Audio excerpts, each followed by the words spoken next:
Ignition sequence starts.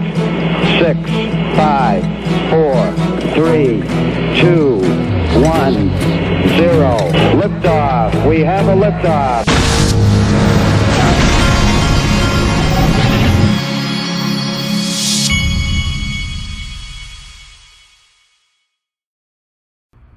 Hey everybody, this is the Digital Asset Investor, and it does not matter if this video is long or not. What's important is this might be the most bullish Ripple video I've ever made, because yesterday was the craziest crypto Sunday I've ever had. I never ever thought that we would have so much, as my 10-year-old would say, S-word flying as we did yesterday.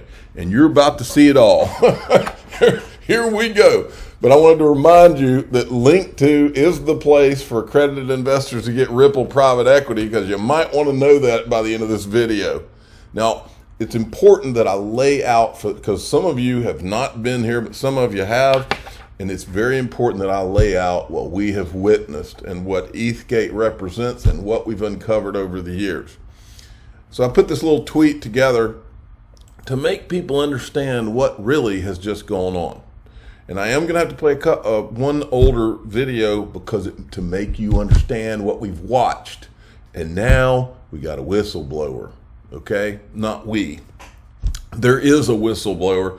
Who knows who he's going to talk to? He's not talking to me or anything.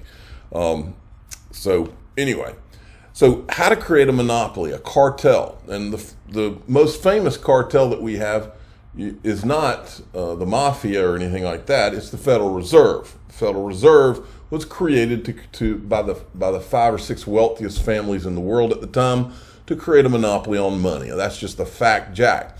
So how would you, as we go into this digital currency world, if you wanted to do that, how would you do it? Because when they created the Federal Reserve, they got with the government. They had a representative from Congress, and his job was to leave Jekyll Island, Georgia, and go up to Congress and pretend like it was Congress. It was hatched out of Congress when it really was not.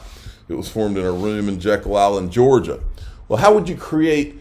If you were the powers that be and you wanted to create another monopoly, knowing that we're about to roll into a digital world, how would you do it? Step one, here's what you would do.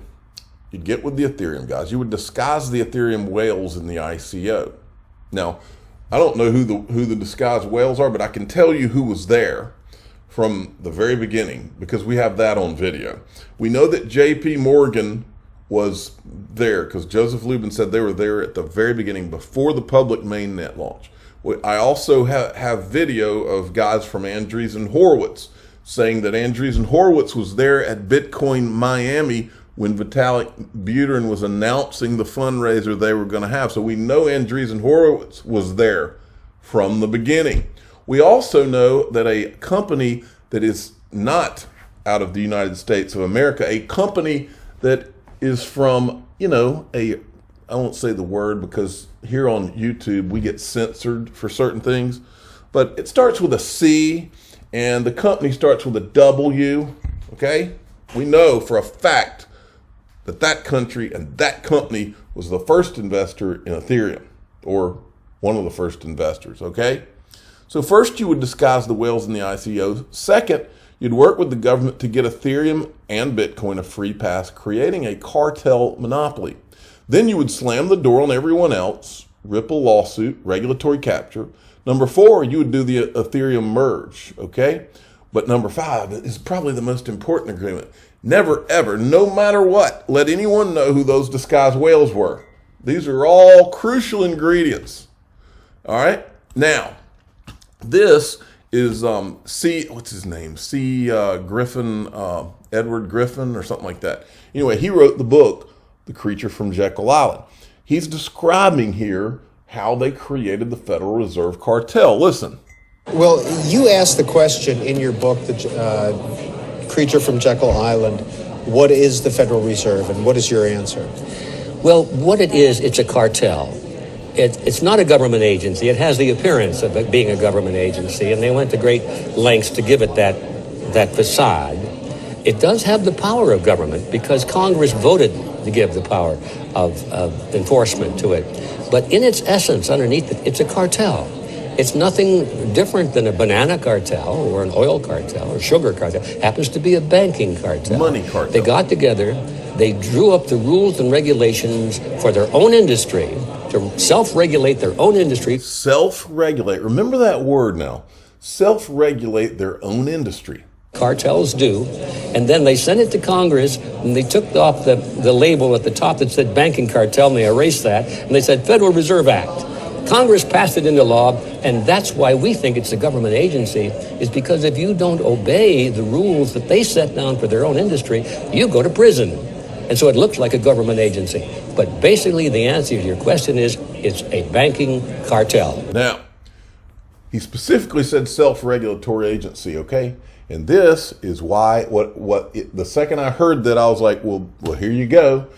Remember, this is really the video that busted Ethgate wide open right here. This was a video, I don't remember what day of the week it was, but I found this video. I literally remember putting my phone on speakerphone, calling John Deaton saying, you got to hear this.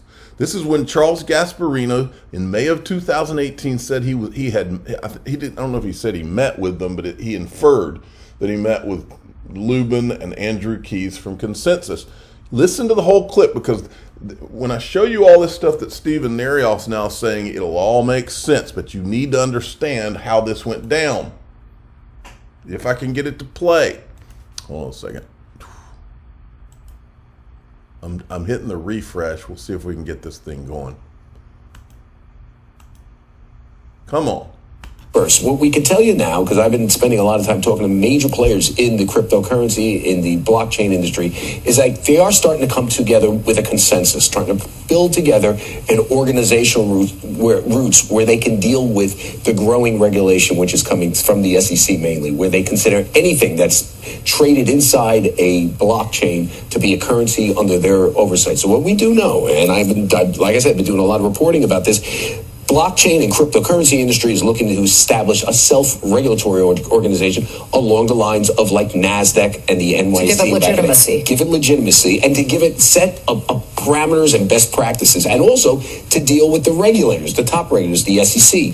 Obviously, this comes amid increased scrutiny by the SEC, and the SEC launched a massive crackdown on everything blockchain, crypto-oriented. There's going to be a lot of cases coming out of here. But here's what we understand, which is interesting. This self-regulatory agency could be put through, and I think this is the biggest effort yet where they have... There's that word again, self-regulatory agency. In other words, it's almost like they're trying to do the same thing that was done with the Federal Reserve.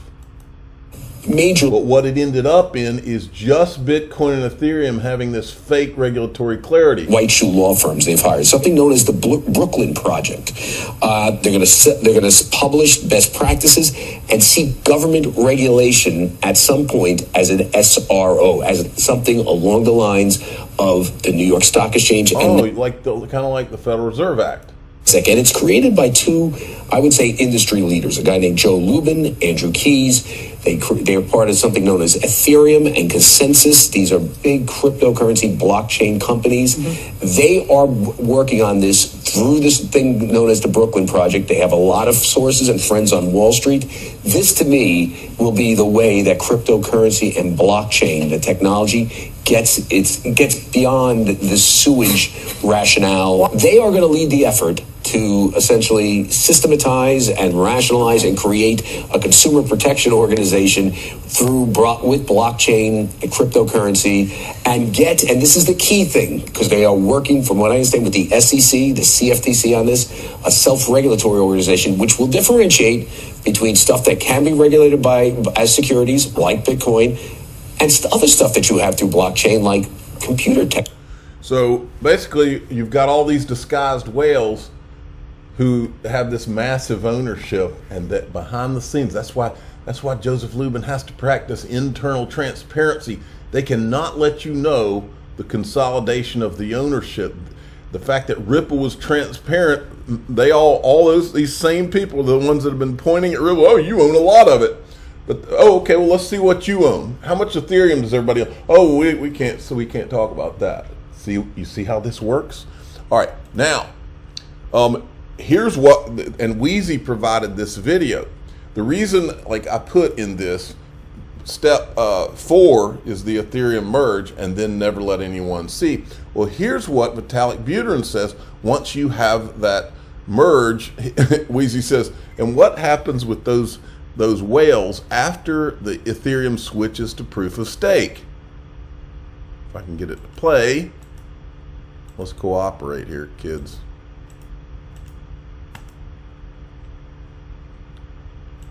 Hold on a second. Let me make a...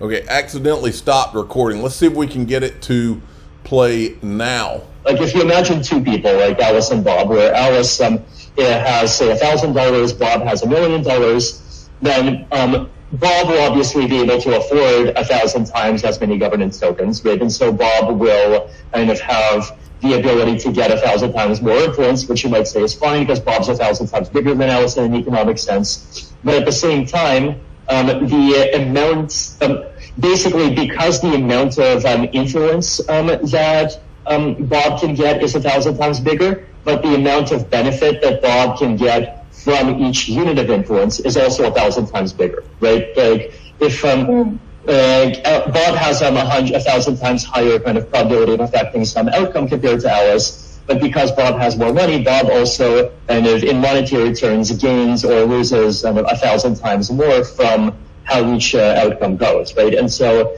there's some sense in which kind of Bob's influence is quadratically larger. Like you have 1,000 times the other 1,000 than Alice's influence. So let me translate. If you're a disguised whale, you'd have 1,000 times the influence, and nobody knows who you are because we don't know who those disguised whales were, right? And you get Joseph Lubin to go out and keep pumping that same. He keeps trying to create a false reality, which is this is massively decentralized, and he uses all these words that Ethereum's decentralized because they keep saying it is.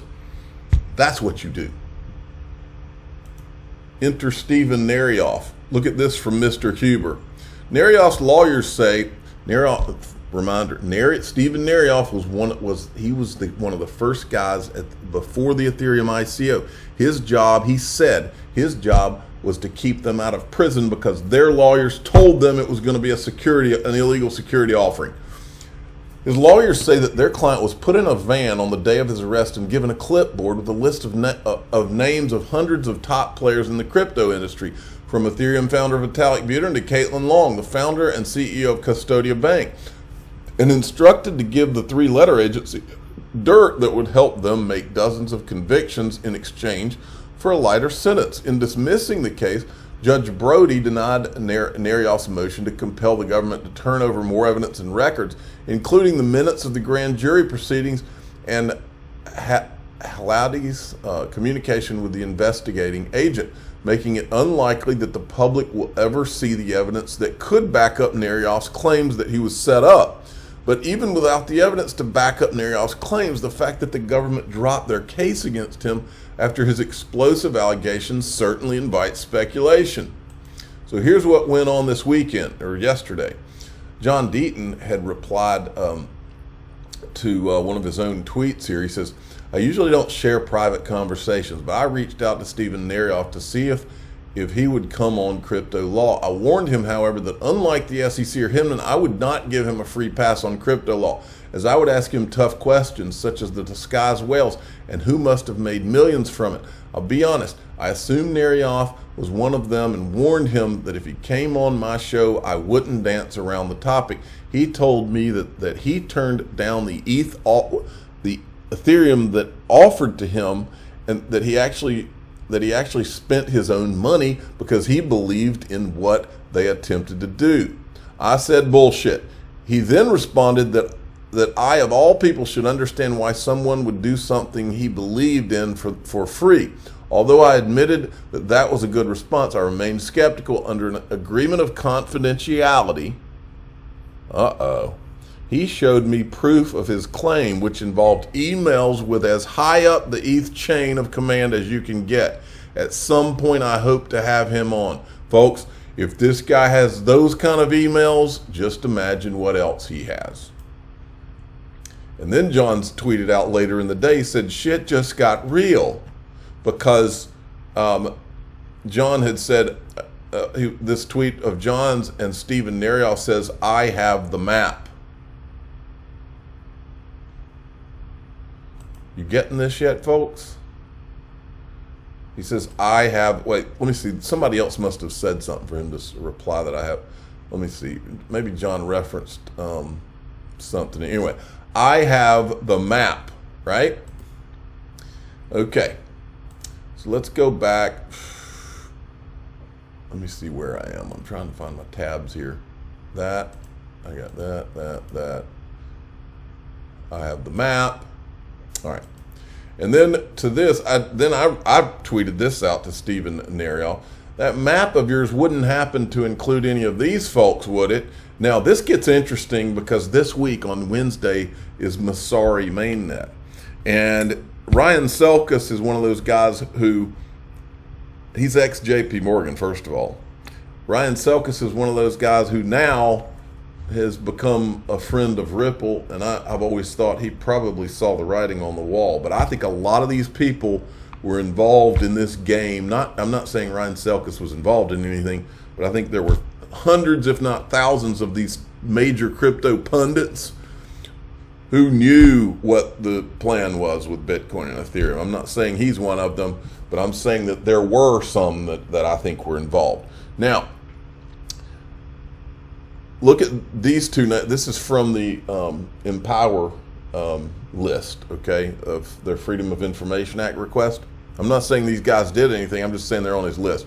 Mike Novogratz and Fred Wilson, Union Square Ventures. Remember, Union Square Ventures and Andreessen Horowitz were the two venture capital firms that headed up the Venture Capital Working Group. It was headed up by Chris Dixon of Andreessen Horowitz, and it eventually became the Ethereum Free Pass, okay? So Fred Wilson's company was one of them. We know all about Mike Novogratz and his dimes to donuts. Masari mainnet, on starting Wednesday morning, Brad Garlinghouse and Stuart Alderati will be on stage. It could get a little awkward because you're going to have Novogratz there, and you're also going to have Fred Wilson there. I would pay money to be a fly on the wall in a conversation between those guys and Brad Garlinghouse. Here's where this video gets real bullish for Ripple and XRP, in my opinion. Yassine Mubarak is over the target. He retweets Stephen Nerayoff's tweet, and he says, "File this under the SEC will never take Ripple, Brad Garlinghouse, Chris Larson to trial. Ripple executives could simply call Stephen Nerayoff to the stand and expose the skeletons in the SEC closet. How could these executives be expected to know back in 2013 to 2018 that XRP was a security when these shenanigans were going on at the SEC?" Then we've got this, and Ashley Prosper, as she often is over the target, and highlights this, because this is probably the thing most highlight worthy of everything that we've seen so far. When I first read the second Stephen Nerayoff post, I failed to acknowledge the significance of his use of the word treasonous. That is a very serious accusation, and if Stephen has proof of this betrayal, it is his duty as an American to expose it. Rest assured, the XRP Army has been and will continue to do its part to raise awareness, bring accountability, and balance the scales of justice. And here's the clip. When I said dangerous area, I didn't suspect so-called friendly fire, traitors, and treasonous to me, crypto, and the country. Treasonous. That means that they would have to be working with another country against the interests of the United States. What was that country that started with a C? What was that country? Enter Michael Scotto, okay? My client, Stephen Nerayoff, fought and won the battle of a lifetime. Stephen has been advised to follow proper procedures and is fully committed to making all his facts known at a time and manner that serves the interests of justice and the people. Hashtag stay tuned. Who is Michael Scotto or Scotto? We'll get there in a second. But John retweeted that, and he says, I'm getting a lot of messages asking me what this means. I'm speculating a bit, but as a lawyer, I suspect that Steven Nerayoff's desire to tell what he knows after what he's been through may have gotten ahead of legal advice he was likely receiving. His lawyer, Michael Scotto, who is a real trial attorney, understandably likely advised him to temporarily stand down. Proper procedures could mean anything from speaking with authorities, like a whistleblower, or potential litigation. I've always said that one day we will get the full truth. Today is one day closer. Well, Cowboy Crypto, who is the official cowboy of the Digital Asset Investor channel, tweeted this out. Michael Scotto has tried a number of cases in the Manhattan District Attorney's Office. During part of his 22-year tenure with the office, Scotto led its racketeering bureau. Think RICO. Think Tony Soprano. Think, remember when Greg Kidd said the SEC is being run like Tony Soprano? He's tried a number of cases. Let's see here. Chief Rackets Bureau. Wow. Wow, wow, wow. And let's finish here. It's a lot of fun, if you haven't done it, to go to Steven Nerayoff's Twitter page and look at his likes, because this is one of them. This is why you need to grab some popcorn and go through the likes. Ethgate from Crypto Meme Guy Inc. How it started, how it's going. I'm the digital asset investor. I'm not an investment advisor. This is for entertainment purposes only. Please subscribe, hit the like button, tell your friends and family. This thing's heating up. It's about to get interesting. Thanks for listening.